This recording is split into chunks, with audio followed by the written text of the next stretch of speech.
গণ অধিকার পরিষদের সভাপতি এবং ডাকসুর সাবেক ভিপি সম্প্রতি চট্টগ্রামের এক জনাকীর্ণ সমাবেশে, বিশাল সমাবেশে তিনি বলেছেন যে ২৪-এর আন্দোলন, ছাত্র যুবক সাধারণ মানুষ যে আন্দোলন করেছে, সে আন্দোলন শুধুমাত্র একটি ভোটের এবং ক্ষমতা বদলের জন্য হয়নি।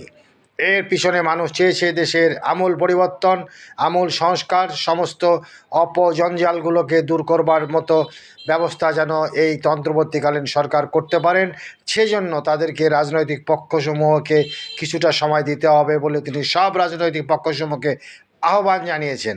আরও আহ্বান জানিয়েছেন তিনি, যাতে করে এই সরকার সুষ্ঠুভাবে কাজ করতে পারে সে পরিবেশে সহায়তা করা। যদি সরকার অন্য কোনো চিন্তা করে তাহলে গণ অধিকার পরিষদের সভাপতি নুরুল হক নূর জানিয়েছেন তারা দ্বিধা করবেন না সরকারের বিরুদ্ধে আবার রুখে দাঁড়াতে, জনগণকে সঙ্গে নিয়ে। সবাই ভালো